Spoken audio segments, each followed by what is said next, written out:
फिर हमारे टीचर को नीचे दिखाएंगे ऐसा।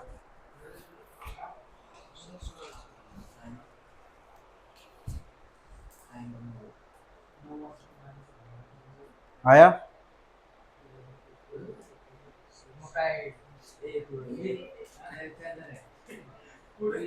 अरे तुम उधर देख के मत लिखो, खुद से कोशिश करो। तुम देख के लिख रहे हो, नहीं तो कृष्णा या तो इससे कॉपी कर रहे हो, नहीं तो उससे कॉपी कर रहे हो। सीधा बैठो, सीधे, ऐसे ऐसे ऐसे घूम जाओ, सीधे सीधे बैठो।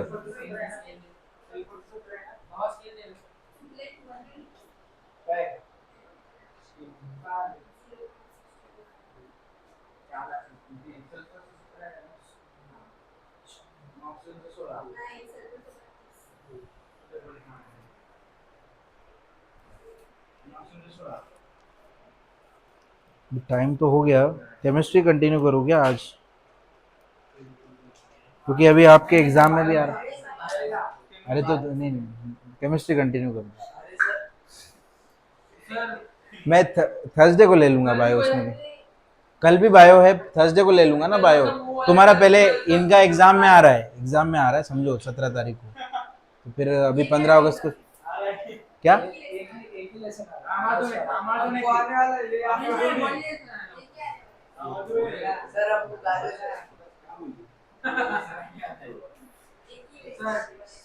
सर ने सिखा दिए दोनों चैप्टर? हाँ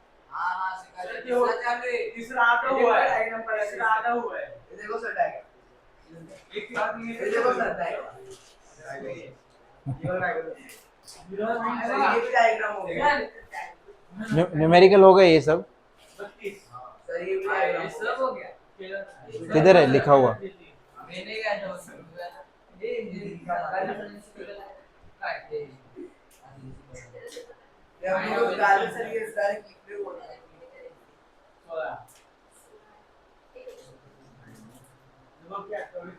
एट 30 तक केमिस्ट्री सिखाने दो, फिर आधे घंटे थोड़ा बायो लेता हूँ ऐसे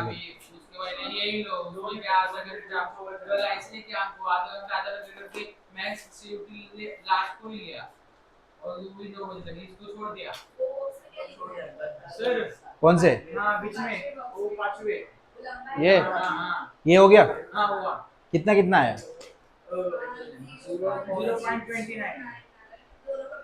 मैं ऐसे रैंडमली वैल्यू लिख रहा हूँ, कितना कितना आ रहा है मुझे बताओ।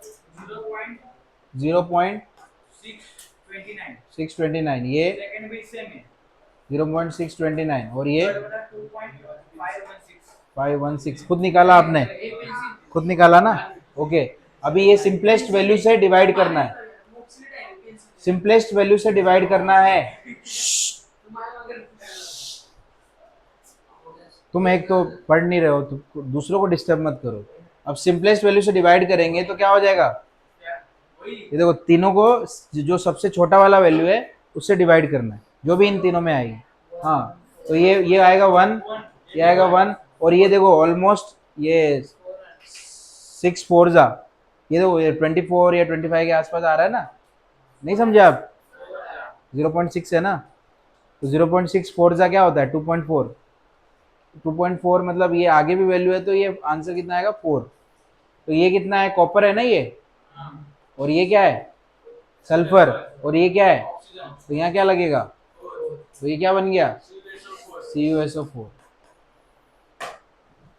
Copper sulphate. ओके, अब ये इंपेरिकल फॉर्मूला है, हमें क्या चाहिए? मॉलिकुलर फॉर्मूला पूछा है ना आपसे, तो अभी इंपेरिक इसका मास निकालना है आपको। Cu plus S plus O into 4, मतलब 4 ऑक्सीजन। तो ये कितना हो जाएगा? 16 मतलब 64 प्लस 32 प्लस 63, कितना आएगा?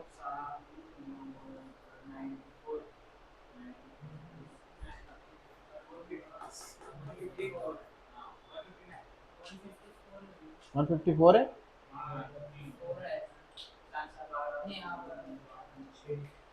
ये 5 प्लस 4 159 हो रहा है।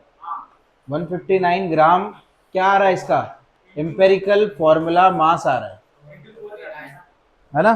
तो आपको क्या करना है, वो n मैंने एक वैल्यू बताई थी, molecular formula mass divided by empirical formula mass, तो ये कितना था आपकी बुक में दिया है, ये एम्पेरिकल फार्मूला मॉलिक्यूलर फार्मूला दिया है कि नहीं, 159 दिया है देखो। तो 159 डिवाइडेड बाय 159 कितना आएगा, 1। तो n की वैल्यू को अगर molecular formula divided by empirical formula करेंगे, एम्पेरिकल फार्मूला कितना है अपना, मॉलिक्यूलर फार्मूला सॉरी, इसको इधर भेज सकते हैं। सो n की वैल्यू क्या है, 1। So 1 multiply with empirical formula is equals to molecular formula. तो 1 इंटू कितना, CuSO4 is equals to molecular formula. तो मॉलिक्यूलर फार्मूला भी क्या आएगा, 1 से मल्टीप्लाई होने के बाद CuSO4। ये आपको लिखना पड़ेगा ये स्टेप्स, नहीं समझा? अरे ये तो मैंने लिखा था ना अभी जस्ट पीछे भी।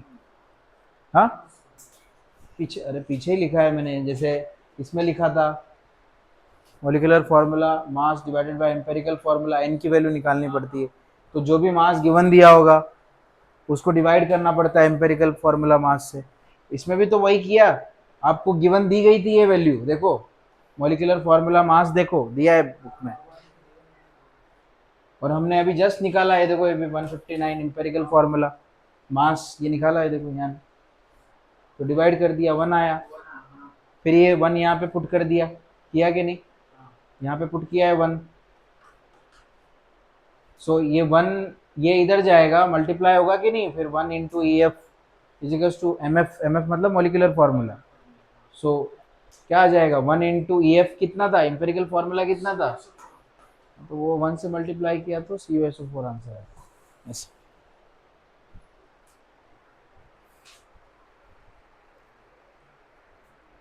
ये आपको लिखना पड़ेगा, लेकिन ये स्टेप, ये टेबल कंप्लीट होने के बाद ये स्टेप्स सब सारे क्वेश्चंस में क्या,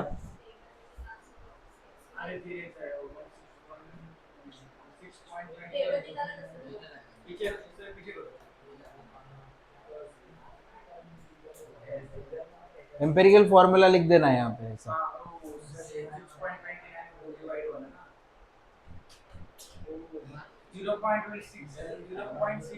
हाँ हाँ हाँ वो ओके, हाँ हाँ हाँ ये यहाँ पे करना पड़ेगा, वो यहीं करना है इधर, वो बॉक्स में है 0.62962, वो किया था ना मैंने अभी पीछे, वो यहाँ पे करना है, यहाँ पे लिखना है वो इधर। हाँ कोई बात नहीं, यहाँ पे लिख दो, उसके आगे बढ़ा दो फिर बॉक्स ऐसा। हुआ, आया ना समझ में? मैंने जो ये कैलकुलेशन की है इधर देखो, ये वाली, ये बॉक्स में डालनी है आपको, ये बॉक्स के लिए किया है मैंने, ये बॉक्स के लिए किया है ये कैलकुलेशन मैंने। तो ये जहां तक आपने कंप्लीट किया है उसके आगे का ये मैंने बॉक्स बनाया है यहाँ पर। हाँ ये बॉक्स में नहीं लिखना है, बॉक्स के नीचे लिखना है ये बॉक्स के नीचे लिखना है ये, और वो भी, ये स्टेप नंबर 1 है बॉक्स वाली, step number 2, step number 3, these are steps, ये स्टेप्स है। और गिवन देखा जाए तो ये 2 ये 3 और ये 4 लिख दो, और गिवन गिवन स्टेप नंबर क्या होगी, जो गिवन लिख रहे हो आप, जो भी गिवन लिखते हो वो गिवन क्या होगा, स्टेप नंबर 1 होगा। तो सबसे पहले गिवन लिखना है, फिर ये टेबल बनानी है, वो हो जाएगा स्टेप नंबर 2, और टेबल बनाने के बाद फिर ये कैलकुलेशन करनी है, molecular formula sorry empirical formula mass निकालना है स्टेप नंबर 3 में, स्टेप नंबर 4 में आपको ये कैलकुलेशन करनी है, ठीक है? और ये कैलकुलेशन फिक्स है, ये चेंज नहीं होती है, सेम रहेगी, जो आपने अभी पीछे मैंने लिख के दिया वही रहेगा, पीछे भी सेम था ये भी सेम है। और आपको एग्जाम में गिवन दिया जाएगा ये वाला वैल्यू मॉलिक्यूलर फार्मूला मास, ये क्वेश्चंस में गिवन रहेगा हमेशा, ठीक है?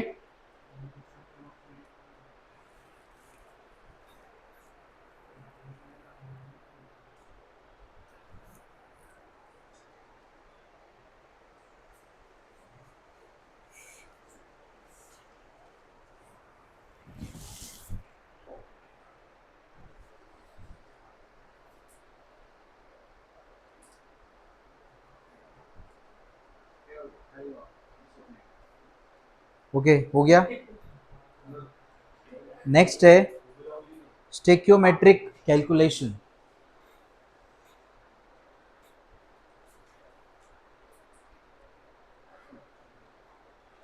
Stoichiometric calculation and chemical reaction. Stoichiometric. अब आप में से स्टेक्योमेट्रिक का मतलब किसको पता है, क्या होता है स्टेक्योमेट्रिक? और मैंने जो स्टेप्स लिख के दिए, प्लीज़ इसको लर्न, ये स्टेप्स को है ना ऐसा प्रैक्टिस कर लो, दो दो तीन तीन बार लिख के, क्योंकि वरना एग्जाम में फिर कंफ्यूजन आएगा कि क्या किया था। ठीक है, ओके। स्टेक्योमेट्रिक कैलकुलेशन किसको पता है, इसका मीनिंग क्या होता है, आपको पता है? मुझे नहीं लगता आपको किसी को पता होगा।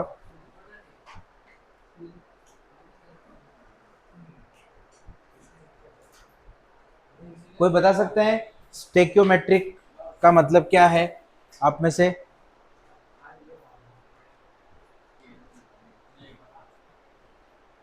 नहीं, सुहाना, सुहाना आपको पता है स्टेक्योमेट्रिक? आपको नहीं मालूम? स्टेक्योमेट्रिक का मतलब होता है whenever we can write the reaction, we can put some values in front of the compound. जो कंपाउंड होता है उसके आगे कुछ नंबर्स हम पुट करते हैं टू बैलेंस द इक्वेशन। अब याद है बैलेंसिंग का, मालूम है वो इक्वेशन बैलेंसिंग का चैप्टर नंबर 3 10th क्लास में, जिसमें हम वो नंबर पुट करते थे 2 3 ऐसा बैलेंस करने के लिए। तो उन नंबर्स को बोला जाता है स्टेक्योमेट्रिक नंबर्स। आया समझ में? और जिनमें बैलेंसिंग यूज होती है, जिन भी इक्वेशंस में, उनको बोला जाता है स्टेक्योमेट्रिक इक्वेशंस। आया समझ में? तो जितने भी केमिकल रिएक्शंस है वो ज़्यादातर सारे स्टेक्योमेट्रिक इक्वेशंस होते हैं। आया समझ में? तो स्टेक्योमेट्रिक नंबर समझ में आया? The numbers which are use for the balancing. जो नंबर्स बैलेंसिंग के लिए यूज करते हैं केमिकल रिएक्शन के अंदर, उनको स्टेक्योमेट्रिक नंबर्स बोलते हैं। आया समझ में?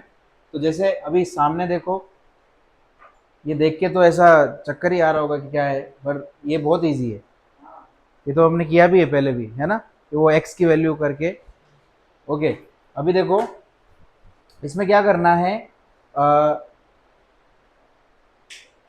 यहाँ पर डायरेक्टली लिखा है स्टेक्योमेट्रिक प्रॉब्लम्स, मतलब हमको उससे रिलेटेड न्यूमेरिकल सॉल्व करने हैं। तो बस आपको स्टेटमेंट जानना है कि स्टेटमेंट क्या है। स्टेटमेंट आपको समझ में आ गया होगा। स्टेक्योमेट्रिक कैलकुलेशंस क्या होगी?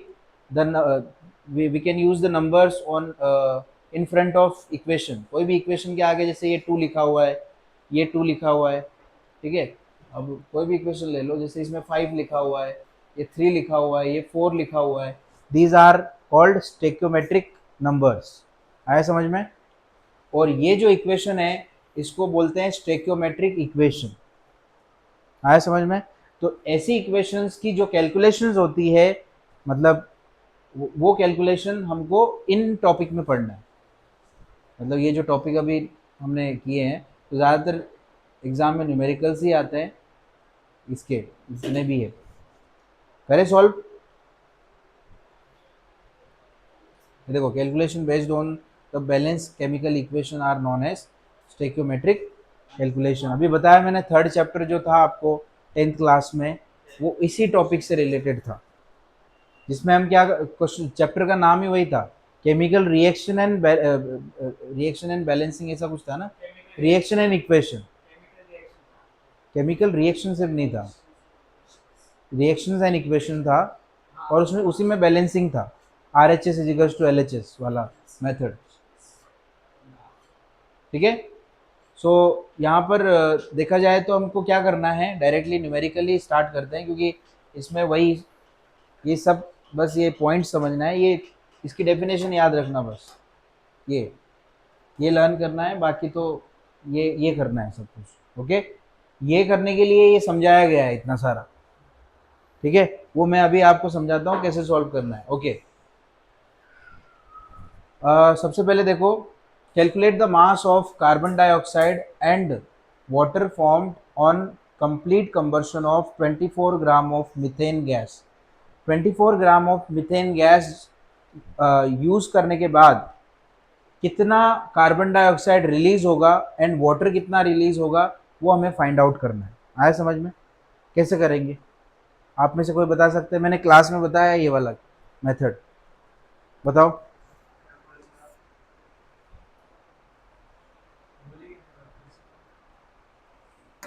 how many uh, how many grams of how many mass of carbon dioxide and H2O will be formed when 24 grams of methane will be used in this reaction?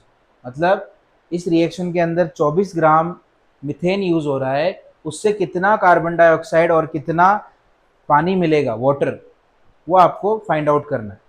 आया समझ में? क्या करेंगे बोलो?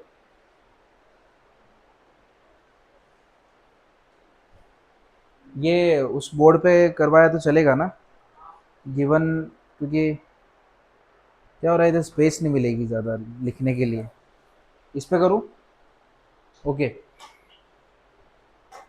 गिवन गिवन बोलो क्या क्या है। We have 24 gram of methane. हमारे पास मिथेन कितना है? 24 ग्राम। ओके। और फॉर्मूला इसका होता है CH4।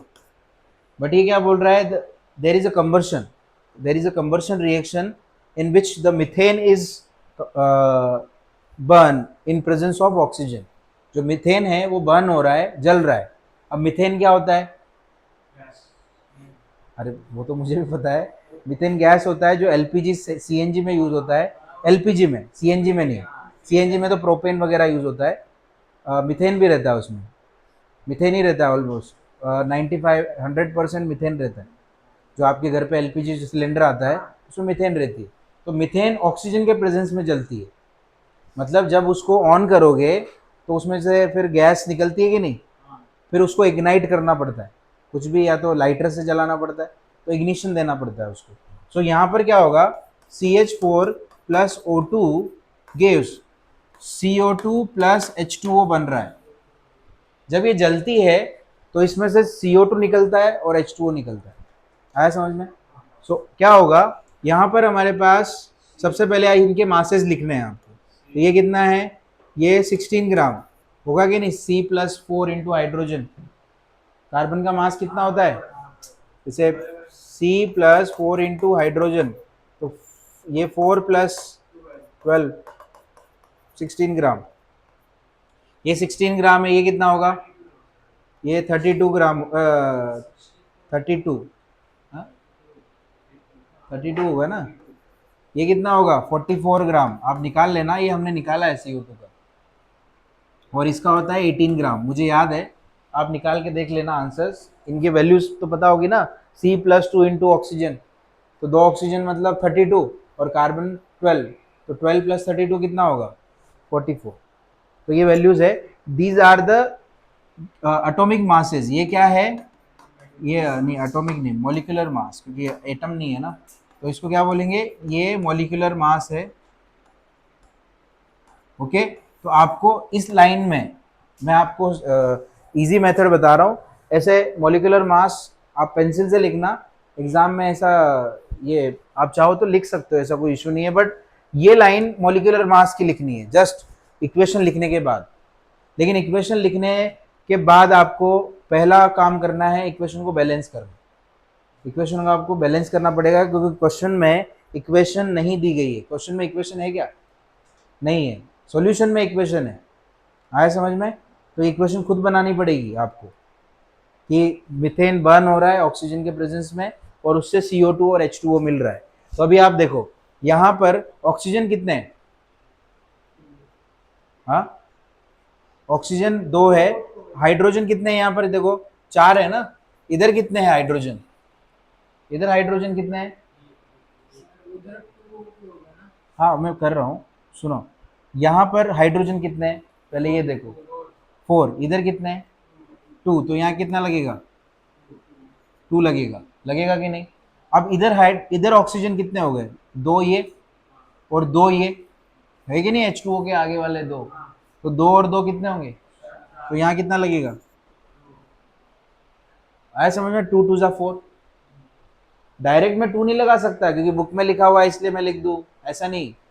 ये कैसे आया वो बता रहा हूं, आप समझ पा रहे हो? आप पहले गिनना है। अब ये ऐसे रिएक्शन जो भी होंगे सबसे पहले हाइड्रोजन गिनना कितने हैं, हाइड्रोजन गिनने के बाद इधर H2O देखना कितने हैं, क्योंकि जो भी कंबर्शन वाले रिएक्शन है उन सब में ऐसे ही आपको बैलेंसिंग करनी है। इसको डायरेक्ट बैलेंसिंग बोलते हैं। मोबाइल चला रहे हो क्या तुम?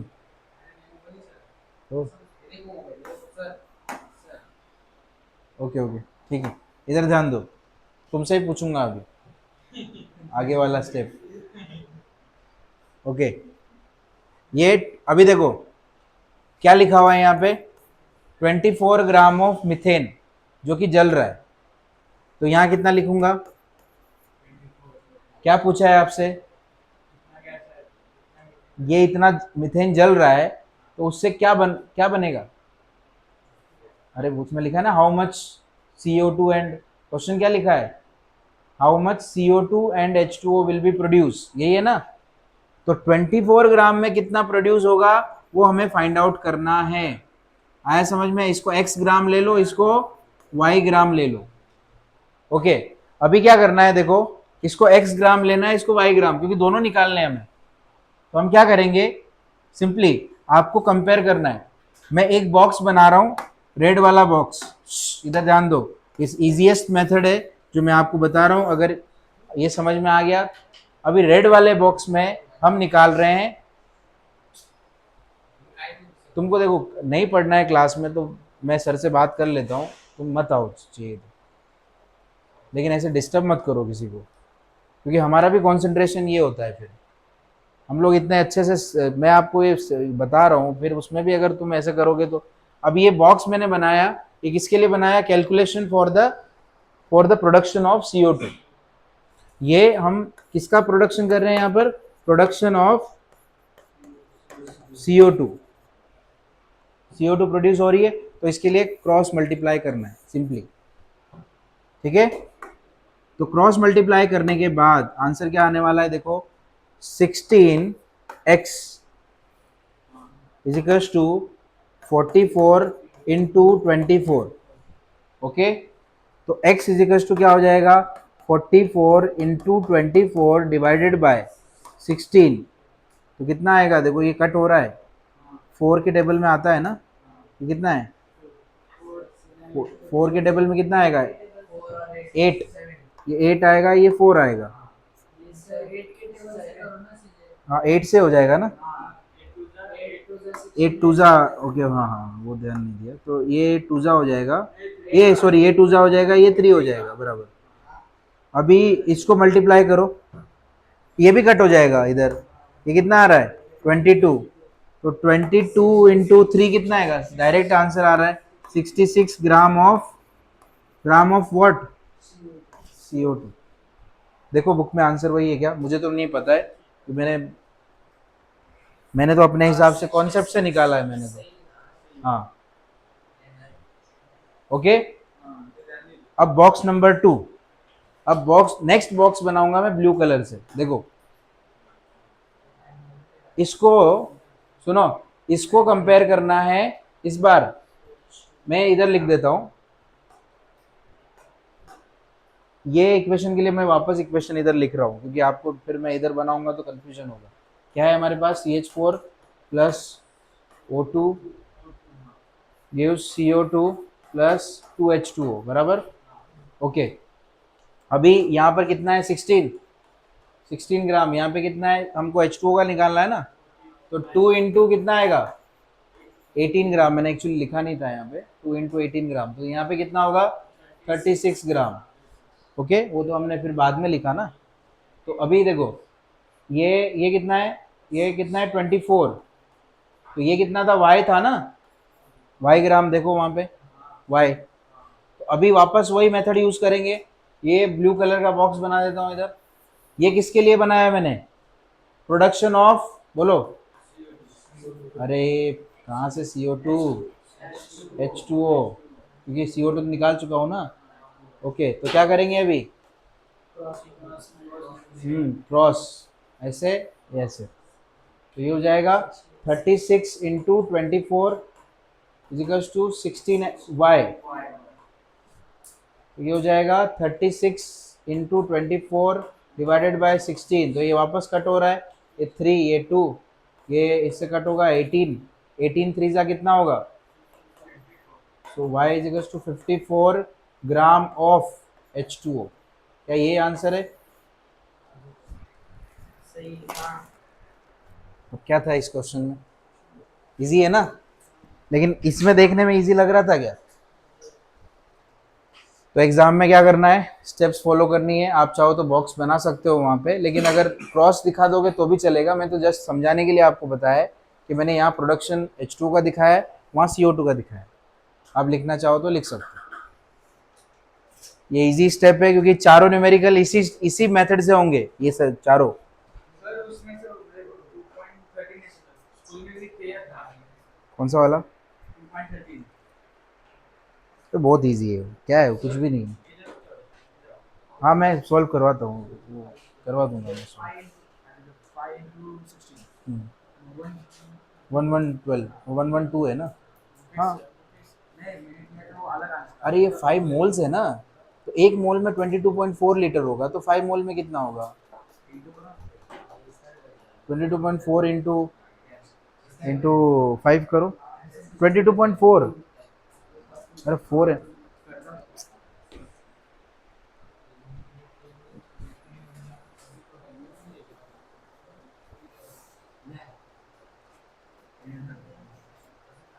नहीं समझा? नहीं नहीं समझे क्या? नहीं समझ में आया तुमको पक्का? मैं पूछूंगा।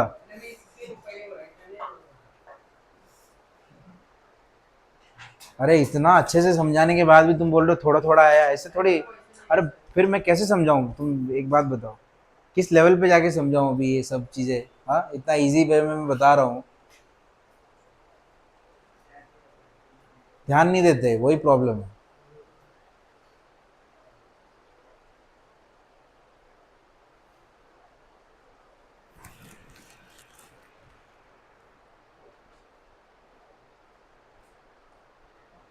ये सब मेथड मैंने अपने वे में मैंने खुद बनाया, ये कहीं पे लिखे हुए नहीं है मेथड, लेकिन मैंने जितना इजी हो सकता है मैंने इनको इजी किया है ऐसे।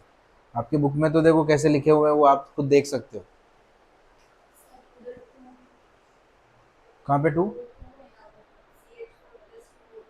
हाँ नहीं, उससे कोई मतलब ही नहीं है ना, वो तो ऐसे लिखा है मैंने, ऑक्सीजन से कोई मतलब ही नहीं है। हाँ अगर ऑक्सीजन निकालने के लिए बोलते हैं तो फिर एक अलग बात थी, आप लिखना चाहो तो लिख सकते हो, वो 2 इंटू 32 कर लेना वो, ठीक है। वो 64 हो जाएगा, लेकिन उससे कोई मतलब नहीं है हमें, लिखना चाहो तो लिख लिख देना, कोई इशू नहीं।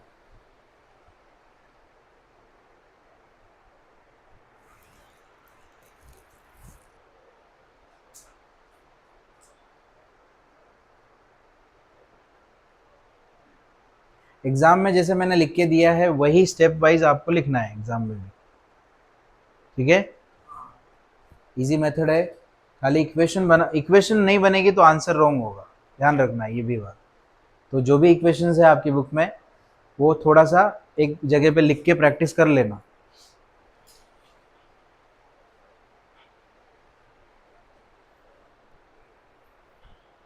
ये वाई है, ये जी लिख दोगे गलती से।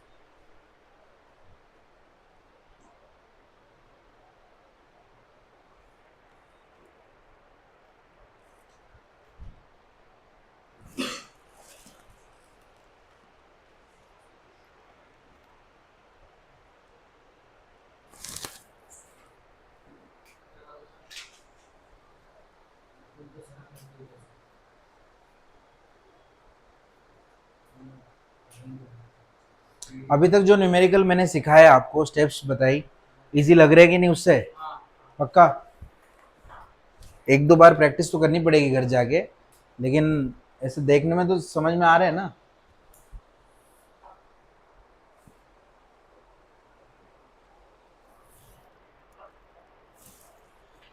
आप क्लास में ध्यान दोगे तो मैं आपको केमिस्ट्री में प्रो बना दूंगा, टेंशन मत लो, लेकिन क्लास में ध्यान दो थोड़ा सा।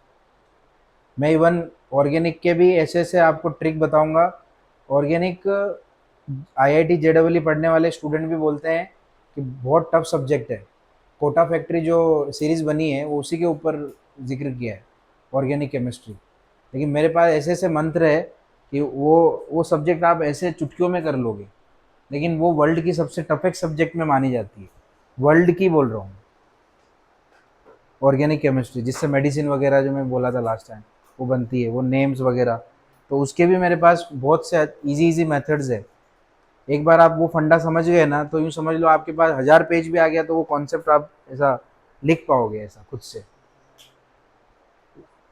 पर वो कोई टीचर नहीं बताते वो, और वो सबके पास है भी नहीं वो ट्रिक कि वो। और अभी जैसे ऑर्गेनिक से 5 ऐसे मेथड्स है जिसके ऊपर कम से कम हज़ारों पेजेस लिखे हुए हैं ऑर्गेनिक के।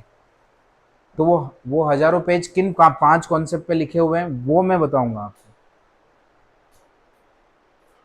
5 मतलब जैसे इलेक्ट्रोफिलिक सब्स्टिट्यूशन, न्यूक्लियोफिलिक सब्स्टिट्यूशन आपने सुना नहीं होगा, न्यूक्लियोफिलिक एडिशन रिएक्शन, फिर फिर attacking of the nucleophile in electrophile on carbonyl group. तो ऐसे 4-5 कॉन्सेप्ट ही है जिसके ऊपर 1000 पेज लिखे हुए हैं ऑर्गेनिक के ऊपर।